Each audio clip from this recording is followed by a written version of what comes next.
Bună seara tuturor! Bine ați venit și în a doua zi de îndrumare. Astăzi o avem alături de noi pe Loredana Nikita și cum și ea iubește terapiile alternative, am invitat-o alături de noi ca să ne spună mai multe detalii despre depresie. De aceea, Loredana, o să te rog să spui câteva cuvinte despre tine și te lăsăm să ne prezinți materialele pe care le-ai pregătit. Bună seara tuturor! Mulțumesc Adinei pentru invitație. Mă bucur că suntem din nou împreună. Mă bucur să văd fețe cunoscute, întâlnite data trecută. Uh, Cred că putem trece deja la treabă. Așa. În seara asta vorbim despre depresie. Câteva cuvinte despre mine. Sunt psiholog. Am formare de bază în psihoterapie integrativă, sunt în formare în terapie centrată pe emoții pentru cuplu și familie. Sunt în formare pentru a deveni facilitator Call Healing, dar mai am doar examenul din decembrie.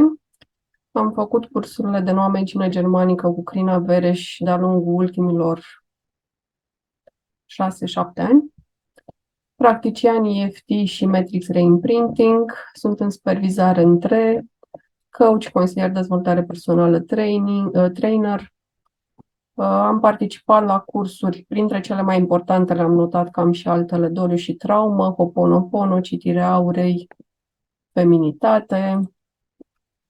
Vreau să fim toți în siguranță, așa că această prezentare nu înlocuiește sfatul medicului sau tratamentul medical. Fiecare este responsabil pentru modul în care înțelege și folosește aceste informații. Vă recomand, dacă vreți, dacă vă este la îndemână, să vă luați notițe, că am văzut pe cineva care e pregătită să scrie. Dacă aveți întrebări, le notați. După prezentare răspund la întrebări. Poate facem și o demonstrație de EFT și vedem ce mai completez după ce nu am reușit să spun în prezentare. În primă fază vă voi prezenta câteva idei despre depresie din punct de vedere al psihologiei clinice. Sunt informații care se găsesc ușor, dar am zis să le trecem în revistă. Că depresia este o tulburare de sănătate mentală caracterizată prin simptome precum tristețe persistentă, lipsa plăcerii sau interesului pentru activitățile obișnuite, oboseală, modificări ale somnului și apetitului, dificultăți de concentrare, sentimente de inutilitate sau vinovăție excesivă. Aceste simptome pot avea un impact semnificativ asupra calității vieții și a funcționării zilnice a unei persoane. Psihologia clinică a împărțit depresia în câteva tipuri. Este o tulburare complexă și poate avea diverse forme. Poate fi o depresie majoră, caracterizată de simptome severe care afectează semnificativ calitatea vieții unei persoane. Putem vorbi despre o tristețe profundă, lipsa interesului pentru activitățile obișnuite, modificarea ale somnului, apetitului, oboseală excesivă, chiar și gânduri suicidare.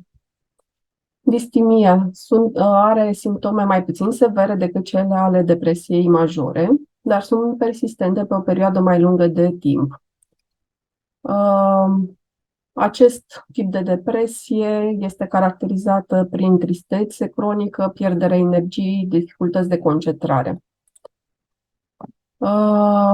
Putem vorbi de o depresie bipolară, care implică fluctuații între episoade de depresie și episoade de manie. În timpul episoadelor maniacale, persoanele pot avea o energie crescută, gânduri rapide și comportamente riscante. Dacă mi-amintesc puțin mai încolo, voi reaminti de această depresie bipolară cum se explică din perspectiva noi medicine germanice. Mai putem vorbi de depresia postpartum, apare la femei după naștere. Depresia sezonieră, cum mai e cunoscută în popor, astenia de primăvară, de toamnă. cu simptome de tristețe, somn excesiv, oftă de carbohidrați. Cam asta a fost zona de...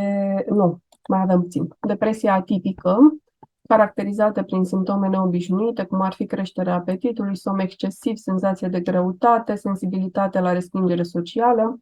Depresia psihotică, care implică simptome psihotice, halucinații sau delir. Depresia premenstruală afectează femeile înaintea ciclului menstrual și poate fi însoțită de simptome precum tristețe, iritabilitate. Până aici a fost zona de psihologie clinică, iar acum ne vom duce în zona de noua medicină germanică și recall healing. Conform noi medicine germanice, creierul descarcă în corp lucrurile la care nu putem face față, pe care nu le poate gestiona. În mod normal, descarcă în organe. În această situație, în cazul depresiei, creierul automat consideră creierul tot un organ și îl ia pe el ca țintă, producând această depresie. Se poate intra în depresie într-o secundă și se poate ieși tot într-o secundă. Pentru că, spre deosebire de organe, depresia nu este ca un cancer care afectează efectiv organul, este un dezechilibru hormonal pe care creierul poate regla ușor.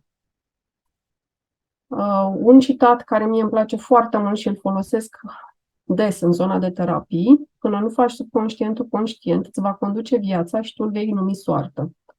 Al lui Carl Jung. Ce ne spune asta? Că răspunsul este întotdeauna în subconștientul nostru. Noi avem răspunsul, noi avem soluția la orice problemă pe care o avem.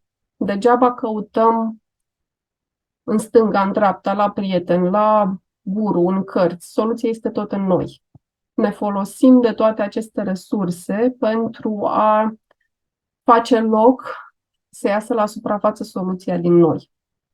Identificarea și înțelegerea motivului sursei depresiei ajută la acceptarea evenimentului, conflictului care a dus la depresie. Este un proces.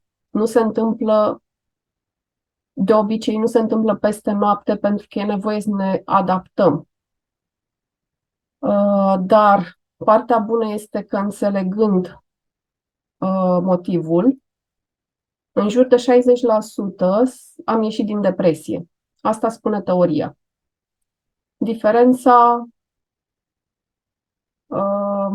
din punctul meu de vedere, este să lucrăm pe emoțiile înmagazinate. Energia aferentă emoțiilor care au fost înmagazinate în noi.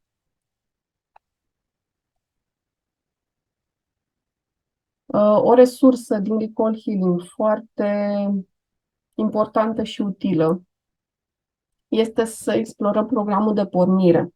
Asta înseamnă 9 luni înainte de momentul concepției. În momentul concepției, 9 luni, perioada de sarcină.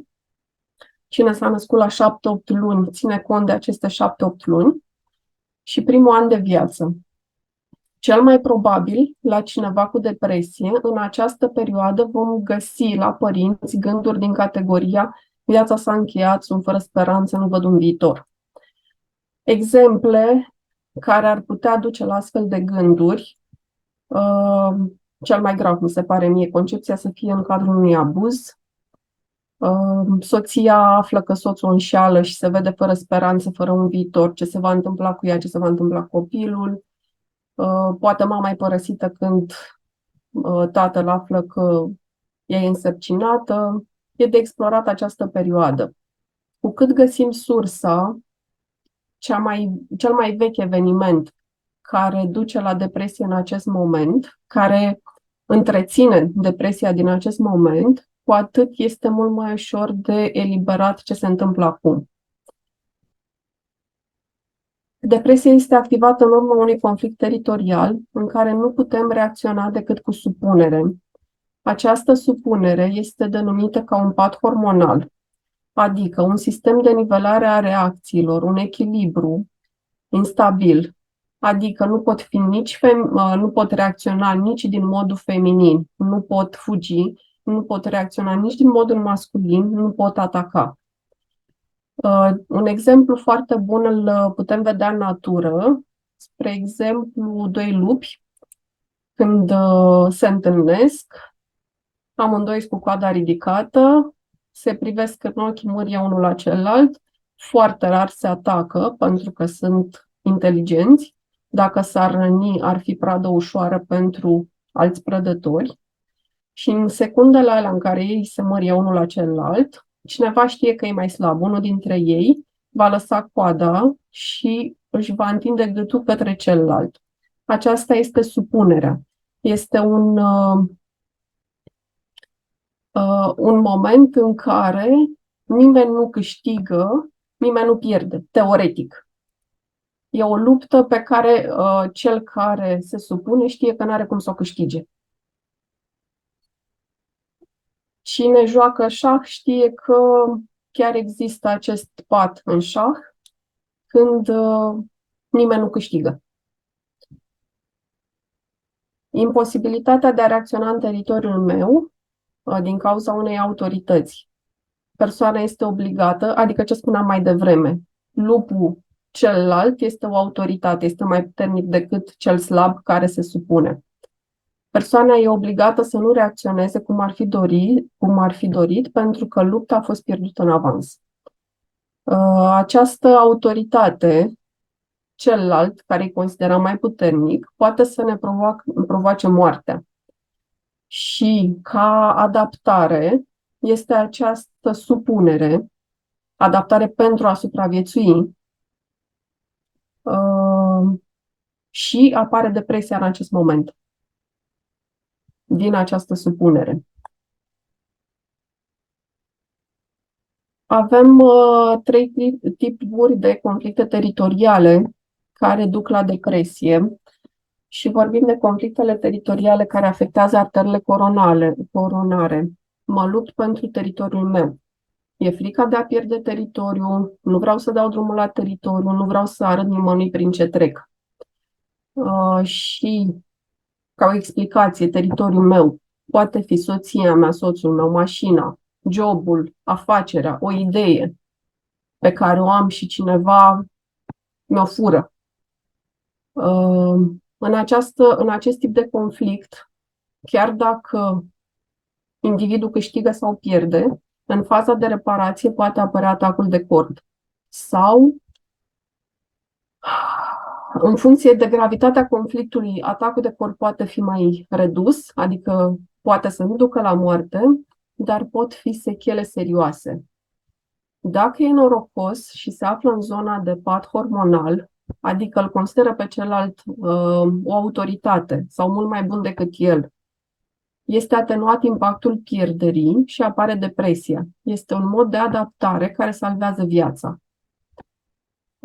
Un exemplu aici putem vorbi de soțul care ajunge acasă, își găsește soția cu o persoană importantă, nu știu, cu primarul.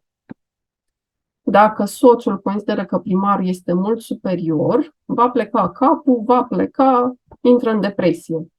Dacă soțul se consideră că e mare și tare și îl ia la bătaie, spre exemplu, pe primar, pot fi afectate arterele coronare. În această situație de supunere, vina și devalorizarea ajută la crearea acestui pat hormonal. Se simte vinovat că din cauza lui s-a întâmplat, se simte că nu-i destul de valoros și din cauza asta s-a întâmplat. Ajungând într-un pat hormonal, nu poate nici fugi, nici ataca, este inhibată acțiunea, apare depresia. Implicit nu vede un viitor. O altă resursă din Recall Healing și nu numai, și doctorul Hammer a lucrat cu arborele genealogic. Investigând arborele genealogic, cel mai probabil găsim un strămoș care a murit în urma unui atac de cord, adică într-un conflict de teritoriu. Având în conflict de teritoriu în perioada aceea, în perioada premergătoare, 6 luni, 9 luni înainte. Mergem mai departe, conflicte teritoriale care afectează bronhiile. Sunt din categoria mea aerul. Aici pericolele sunt certurile, conflictele, critica. În faza de conflict activ, bronhiile sunt microulcerate. Dacă certurile, conflictul continuă, ulcerațiile continuă, se poate ajunge până la cancer. În faza de reparație, dacă conflictul a fost minor, vorbim de răceală, bronșită, pneumonie și cu cât a fost mai mare conflictul, cu atât vorbim de diagnostice mai puternice, mai grave. Dacă în momentul conflictului individul se află sau intră pe un pat hormonal, este atenuat impactul criticii și apare depresia ca adaptare pentru supraviețuire. Cred că e din Biblia asta că Dumnezeu nu vrea moartea păcătosului, ci întoarcerea lui. Natura caută să facă tot ce poate pentru supraviețuirea noastră. Iar depresia este o formă de adaptare pentru a supraviețui. Mai avem conflictele teritoriale care afectează vezica urinară. O soluție în cazul acesta ar fi afirmarea, să spunem ce gândim. În faza de conflict activ apar microulcerații pe vezica urinară, în faza de reparație, în cazul conflictelor minore, apare cistita. Atunci când individul se află pe un pat hormonal, adică este în zona de supunere, celălalt este o autoritate, este atenuat impactul și apare depresia. Vina și devalorizarea, că nu a putut spune ce a avut de spus, pentru că celălalt este o autoritate, creează această supunere. Rezultă un blocaj pentru că nu mai poate vedea viitorul și depresia. Imposibilitatea de a vedea un viitor. Ca hormon vorbim de o lipsă de cortizol și adrenalină care duc la oboseală, unul dintre simptomele depresiei. Pentru cine n-a mai văzut până acum, l-am arătat și data trecută, cortexul cerebral, foița roșie, din teoria Noii Medicine Germanice. Avem releul acesta de pelvis renal, avem releul acesta de pe dreapta de bronchii, cel de artere coronare aici și 12 aici, pelvisul renal.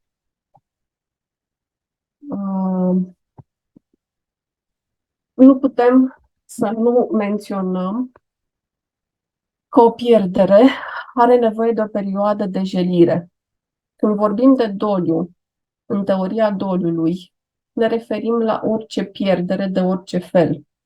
Putem vorbi de pierderea jobului, de pierderea locuinței, de pierderea soției, de pierderea unui prieten, de pierderea unui proiect, a unei licitații.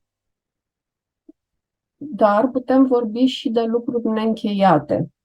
Fiecare schimbare pe care o facem în viață necesită un ritual de încheiere. De aceea, după clasa 8-a, se face banchetul de clasa 8-a. E un ritual de încheiere a unei etape. Banchetul de clasa a 12-a, banchetul de terminare a facultății, sunt ritualuri de încheiere a unei etape. Toate doliile neprelucrate în timp cresc ca bulgările de zăpadă și la prima întâmplare care poate părea minoră din afară, vedem că omul este terminat.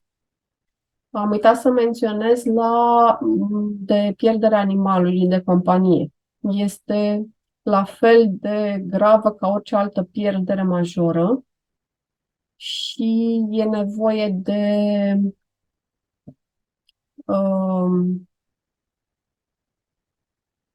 a lucra și procesa aceste evenimente. Am pus etapele doliului. Mi-a zis Adina să nu intru prea mult în detalii, că va fi la un moment dat o întâlnire mai detaliată. Ce vreau să mai spun despre etape este că acestea nu se întâmplă exact în ordine ca la carte. Ele pot fi două, trei în același timp, poate sări de pe o etapă pe alta, în orice direcție. Și pentru a ajunge la încheierea dolului și recăpătarea liniștii, avem nevoie de un travaliu specific de confruntare cu realitatea. Și sunt diverse tehnici prin care se poate întâmpla acest lucru. Paul Olteanu, poate îl mai urmăriți, a spus că tristețea este un proces de metabolizare a pierderii. Mi s-a părut foarte potrivit în acest context să-l menționez. Odată cu o pierdere și nu numai, vorbim de o tristețe. O aveam aici pusă pe grafic. Ce vreau să pun accentul foarte mult. Este normal să simțim tristețe, este natural să simțim tristețe și este sănătos să o simțim, să ne dăm voie să o simțim. Orice emoție pe care nu o simțim se acumulează și la un moment dat, imaginați-vă că băgați o grămadă de mizerie din casă sub prăi și la un moment dat iese brontozaurul de acolo, metaforic vorbind. E important să ne dăm voie să o simțim și să o eliberăm. Orice emoție care nu este alimentată de gânduri dispare în câteva secunde. 12, 16, am auzit diverse variante. Important e că dispare la nivel de secunde dacă nu o alimentăm. Tristețea este o etapă decisivă, chiar dacă este greu de trăit. Ce vreau să mai accentuez în cadrul depresiei și nu numai, atunci când blocăm o emoție, o suferință, blocăm și partea plăcută. Dacă blocăm durerea, tristețea, suferința, blocăm și plăcerea, bucuria, fericirea. Nu putem bloca doar o emoție, doar ceva ce nu ne place. Și da, suntem specialiști la a bloca. O altă etapă din etapele dolului este iertarea. Din punctul meu de vedere, iertarea este o consecință a procesului nostru de vindecare. A ierta nu înseamnă a ne reconcilia cu cel care ne-a greșit, considerăm că ne-a greșit. Înseamnă a elibera ce ținem noi blocat, ranchiuna, resentimente, dorință de răzbunare, ură, ce simțim pentru acea persoană, pentru acel eveniment care s-a întâmplat. A ierta nu înseamnă a uita. Din fiecare experiență învățăm ceva. A ierta înseamnă a renunța la pretențiile de a primi scuze.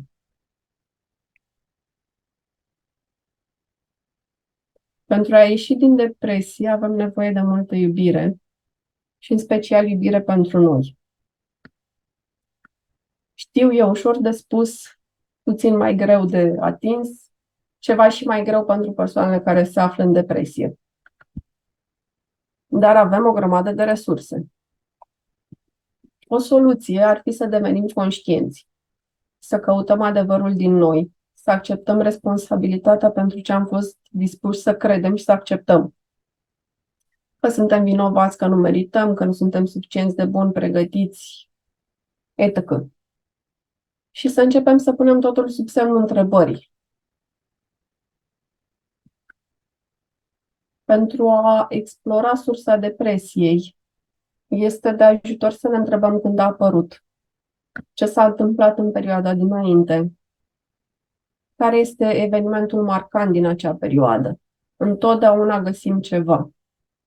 E adevărat că ne e puțin mai dificil să găsim singuri acel eveniment, pentru că de multe ori nu-i mai dăm importanță. E ceva normal. Până vine cineva să ne obiectiveze, stai puțin că nu e chiar atât de normal.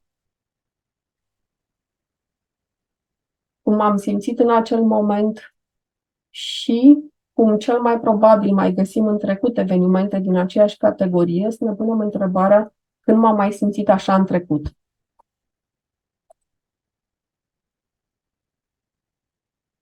Comportamentele, experiențele, emoțiile sunt memorate și exprimate de corp. Am văzut în terapiile 3 exerciții de eliberare a traumei, anumite mișcări, chiar eu am experimentat de curând, mișcări care mi-au fost foarte clar de unde sunt. Era energie înmagazinată în acea parte a corpului din ultima perioadă. Dar putem elibera și energii blocate din alte momente. Lucrul cu corpul ne ajută foarte mult. Observarea și numirea emoțiilor ajută la scăderea intensității lor. Ce emoții simt acum? Majoritatea nu am fost învățați despre emoții, să le identificăm. Dar în acest moment suntem toți destul de mari, putem căuta un tabel de emoții și să ne întrebăm, simt de asta? Nu. Simt frică, simt tristețe, simt dezgust, simt... Avem resurse, sunt cărțile pentru copii care ne pot ajuta. Fiecare emoție, cum ziceam mai sus, se simte undeva în corp. Și ne întrebăm unde o simt în corp. La început e posibil să nu ne dăm seama sau să nu putem asocia faptul că simt, nu știu, frică la nivelul stomacului. Dar în timp, ducând și reducând atenția la noi, ne vom da seama și vom putea asocia simptomele din corp cu anumite emoții. Ne întrebăm cum se simte. Poate fi ca o presiune, ca o arsură, ca o înțepătură. Cum arată? Sigur ne vine în minte o formă. Acea presiune este creată de o bilă de diametru ăsta, de culoarea asta, de temperatura asta, de consistență, nu știu, e un lemn. E ca un balon gol. Cu puțin antrenament, astea ne vor veni foarte natural și ușor. Pe măsură ce dăm cât mai multe detalii despre emoții, despre cum se simte, despre intensitatea lor, scade intensitatea emoției. Această tehnică o folosesc foarte mult în tehnici de eliberare emoțională, în timp ce tapotăm, urmărim, chiar așa se cheamă urmărirea emoției sau senzației. Și se schimbă. Cu cât ducem atenția undeva, unde ducem atenția, se duce energia noastră.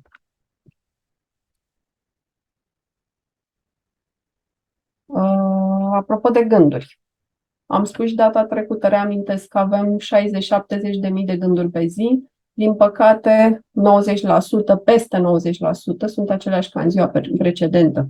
Aceleași gânduri vor duce la aceleași emoții și dau naștere unui nou ciclu de gânduri identice. Gândurile, acțiunile și sentimentele formează personalitatea noastră, care creează realitatea noastră, a ceea ce numim viață. Vrem o altă realitate personală? E nevoie să începem să reflectăm asupra gândurilor și să începem să le schimbăm. Să ne programăm creierul să lucreze diferit și asta o putem face căutând informații noi, făcând lucruri diferit, învățând lucruri noi pentru a forma noi conexiuni cerebrale. Ce e bun din toate astea, în cazul depresiei, este că ne dau un scop. Dacă presupunem că ne dorim să învățăm despre uleiurile esențiale, cine nu știe deja, este un scop. Un scop ne dă o direcție, un interes, avem un interes în ceva și ne poate ajuta să ieșim din zona de depresie.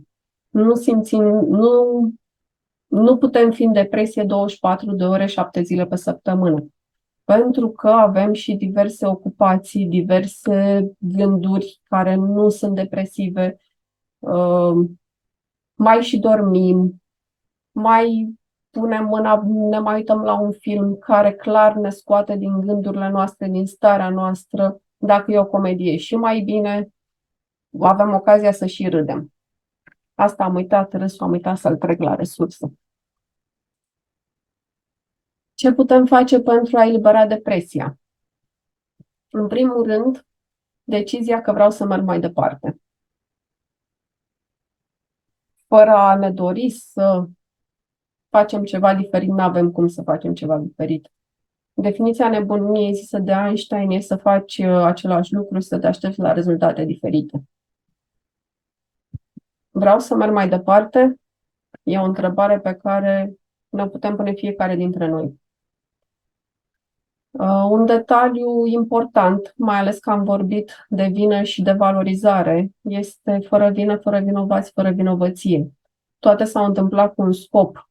Nu ne ajută cu nimic să dăm vina pe celălalt, care considerăm că ne-a provocat pierderea sau ce a fost acolo. Terapia individuală pe care o recomand, terapiile de grup, să rupem tăcerea, ne ajută să eliberăm din presiunea din noi. Avem nevoie de cineva cu care ne putem coregla. Acesta este mecanismul sănătos de reglare emoțională, nu autoreglarea. Avem nevoie să învățăm mai întâi, prin exemplu, cum să ne reglăm în compania altei persoane pentru a putea ajunge să ne autoreglăm. Și asta se învață exersând, repetând. Iar în momente dificile nu ne putem autoregla singuri.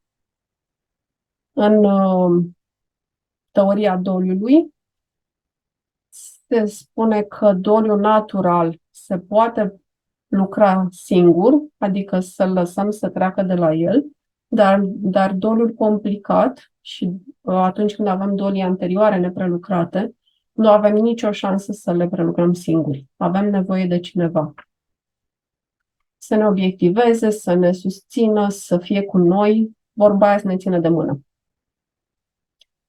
Cel mai important, ca în orice diagnostic, nu numai depresie, identificarea și conștientizarea conflictului. Identificarea și numirea emoției, tehnici de eliberare emoțională bonus. Eu le folosesc, mi se par foarte valoroase, dar funcționează foarte bine și fără. Eu consider că tehnicile de eliberare emoțională ajută la grăbirea eliberării emoției, pentru că ne ajută să ne mișcăm energia în corp. Putem, ca în orice întâmplare nefericită, să identificăm beneficiul ascuns. Nimic nu este doar rău, întotdeauna este și o parte bună. Avem un beneficiu.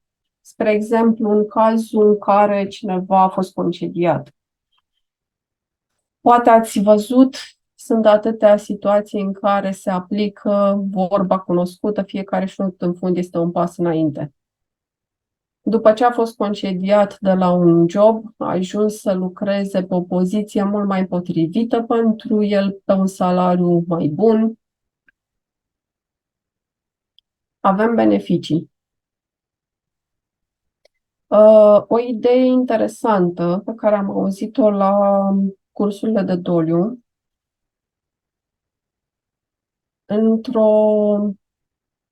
în fiecare situație avem și o variantă ideală, după care tânjim, după care plângem. Și ne ajută să ducem puțin atenția și aici.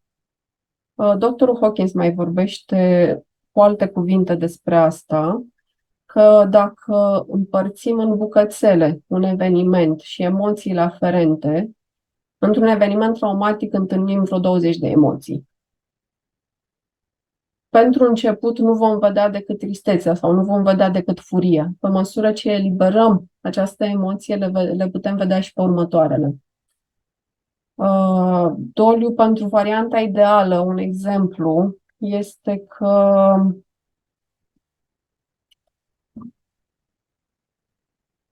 mi-a venit în minte, am scris aici un exemplu, dar mi-a venit în minte să vă spun de situația în care un copil e diagnosticat la naștere sau la un moment dat cu,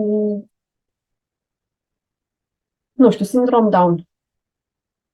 Acea mamă, printre ce are de procesat cu noua situație în care se află, e recomandat să lucreze și pe varianta ideală, pentru că ea toată sarcina, toată viața și-a imaginat că va avea un copil perfect sănătos, care va răspunde perfect ca un copil sănătos, care va face o grămadă de năzbâtii ca un copil normal. Asta e un exemplu de varianta ideală.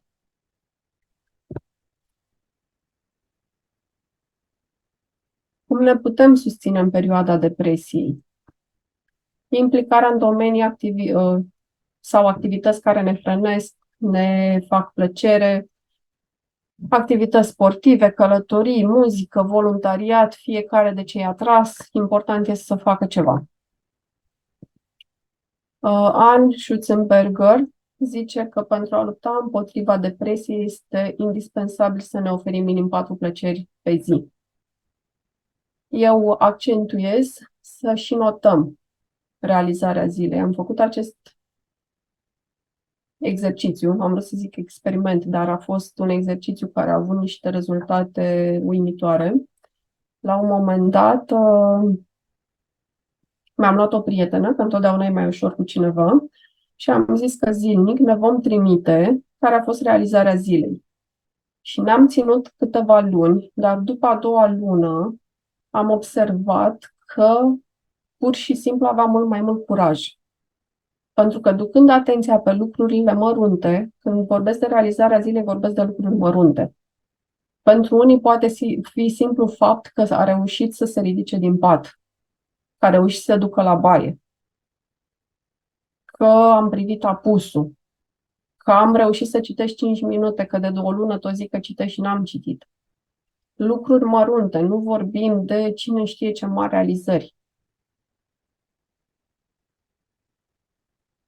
Identificați zilnic lucruri pentru care suntem recunoscători, extra de notat, asta ajută. Apropo de realizarea zilei, ajută când ne uităm în urmă și vedem, mamă, câte am făcut luna asta. Ia uite câte am făcut săptămâna asta. Parcă ne crește încrederea în noi. Se reduce devalorizarea. Pardon.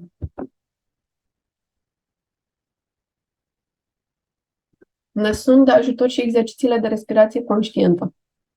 Pentru că ducând atenția pe respirație, nu mai putem alimenta gândurile care susțin depresia, care susțin tristețea sau alte emoții. Plus că se oxigenează altfel corpul. Folosim uleiurile care ne plac. Cum a zis Crina într-una dintre prezentări, mi-a plăcut foarte mult și am reținut asta, că în momentele în care ne simțim că suntem jos, folosim uleiuri care ne fac plăcere. Atunci când suntem bine, ne jucăm cu alea care nu ne plac un miros pentru a mai debloca emoțiile de care se ocupă acele uleiuri. Asta în cazul în care mirosim. Adina aseară a vorbit despre a lua în capsule. Când se iau în capsule, se iau în capsule. Dar pentru topic, pentru pus în difuzor în cameră, alegem ce ne place. Din punctul meu de vedere, tămâia este panacea universal. La orice tămâie e bună. În depresie, apropo că spuneam mai devreme de iubirea de sine, cred că de ajutor este iar trandafirul. Dar fiecare cu ce îi place. Mai e de avut în vedere că acel nu pot pe care îl spun persoanele depresive, de multe ori este un nu vreau, care maschează alte emoții. Și acestea sunt de căutat în profunzime, că poate fi o rușine, poate fi o frică că nu va reuși, poate fi o devalorizare, e de căutat, sau poate gânduri din categoria nu sunt în stare, nu pot, nu merit.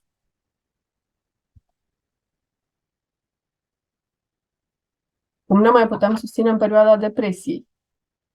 Întrebarea, este în controlul tău această problemă? Nu. Atunci de ce să te mai îngrijorezi, de ce să te întristezi? Și hai să vedem ce poate fi în controlul meu. În controlul meu este ce fac acum și aici. Și aducerea în prezent este o metodă de a anihila orice alt gând, altă emoție. Dacă acum respirația aduce aici, în prezent. Sunt acum și aici, în momentul în care respir. Ducând atenția. Cum îmi simt bluza pe mine? Este despre acum și aici, în acest moment. Îmi simt fundul cum stă pe scaun, spatele cum se sprijină de spătar, este acum și aici. Asta este în controlul meu. Pot să-mi duc atenția la ce se întâmplă acum și aici cu mine, sau pot să mă gândesc la motivele pentru care sunt tristă, deprimată. Și am uitat să spun că în societatea noastră a ajuns depresia să fie folosită foarte des și la chestii minore. Adică una, două, oamenii zic că sunt depresivi.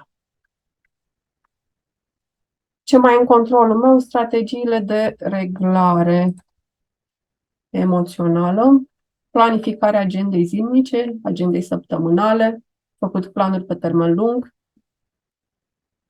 E în controlul meu să mă distanțez de persoanele care simt că nu mă susțin, cum e vorba aia, îmi fură energia, mă încarcă negativ. Nu cred în asta, dar sunt expresii cunoscute, de asta vi le spun. Să ne ferim de știri, să închidem televizorul cât de mult se poate, să ne ferim de bârfe, de orice ne scade vibrația. Avem nevoie de lucruri care ne cresc vibrația. Compasiunea și iubirea față de mine în controlul meu. Pot să fiu blândă cu mine acum și aici. Conectarea cu familia, prietenii. Aici la fel de avut în vedere dacă mă susțin. Și de încheiere, ca o reamintire, că depresia nu este 24 de ore, 7 zile din săptămână. Se poate declanșa, se poate opri. Depresia este o adaptare pentru a supraviețui, să o iubim, pentru că ne forțează să ne ducem atenția în interiorul nostru și să profităm de aceste perioade să ne analizăm. Și am uitat să scriu la susținere, jurnalul, scrisul, este terapie gratis. Scris seara la culcare, scris dimineața, care ne sunt gândurile, face curățenie în gânduri. Avem energie psihică pentru altceva dacă le-am scos pe alea recurente care ne consumă energia. Partea bună, că după noaptea întunecată a sufletului, de obicei apar stări superioare de conștiință. Avem salturi de evoluție după o perioadă dificilă. Prin simplu fapt că am reușit să trecem prin acele dificultăți, ne vom ridica mai sus decât eram înainte de a cădea. Cum spune doctorul Hawkins, fiecare experiență emoțională este o ocazie de a evolua sau de a involua și întrebarea este ce alegem noi. Și am pregătit și un filmuleț în acest sens. Imediat.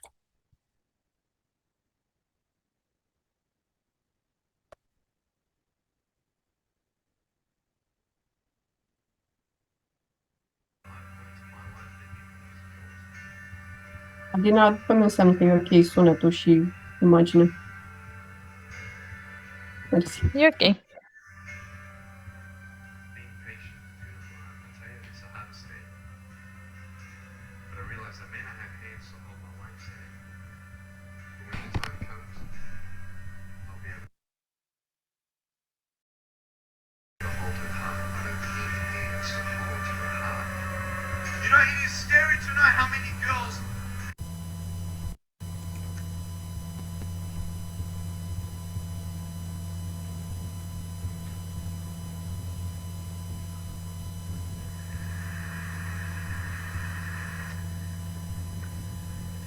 I wasn't ready.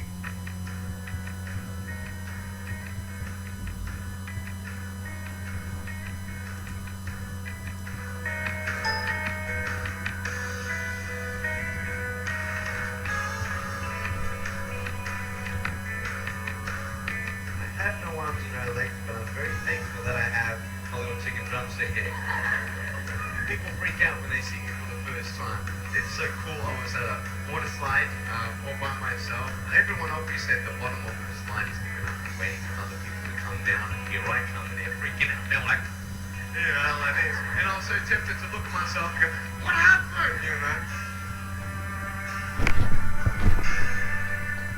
There were times where I sort of looked at my life and thinking, well, I can't do this and I can't do that. And you keep on concentrating on the things that you wish you had or the things that you wish you didn't have. And you sort of forget what you do have. And there's no point, I believe, in my life where I wish I had arms lengths, I wish I had arms lengths, I wish I had arms lengths, I wish I had help. But what I've seen in life are just a couple of key principles. And the first thing that I've seen is to be thankful. It's hard to be thankful, man. I tell you, when I was 8 years old, I sort of summed up my life and thought, I'm never going to get married. I'm not going to have a job. I'm not going to have a life of purpose. What kind of a husband am I going to be if I can't even hold my wife's hand? It's a lie to think that you're not good enough. It's a lie to think that you're not worth anything.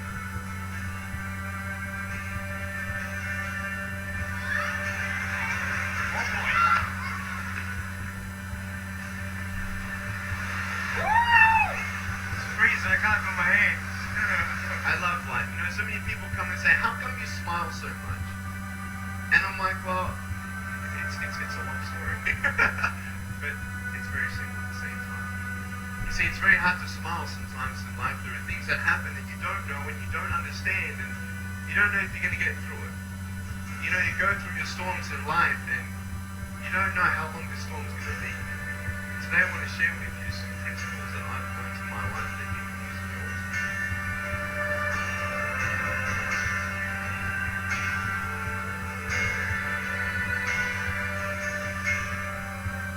Being patient is beautiful. I tell you, it's the hardest thing. But I realize I may not have hands to hold my wife's hand. But when the time comes, I'll be able to hold her heart. I don't need hands to hold her heart. It is scary to know how many girls have eating disorders. It is scary to know how many people are just angry at life because of their situation at home and angry at others. It's scary to know how many people actually feel like they're worth nothing. Every single girl right here, right now, I want you to know that you are. You are gorgeous just the way you are. And you boys, you're the man. On this DVD, I share my experiences in life of how I've overcome challenges and seen a new, fresh perspective in life. To be thankful, to dream big, and to never give up.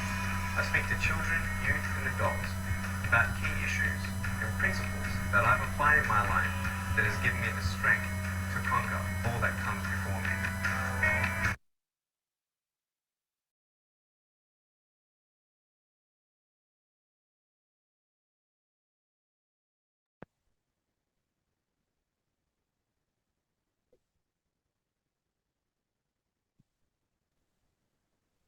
Și vă invit să rămâneți cu întrebarea ce alegem fiecare să facem. Vă mulțumesc foarte mult pentru răbdare, atât o grămadă de timp, acum am văzut ceasul.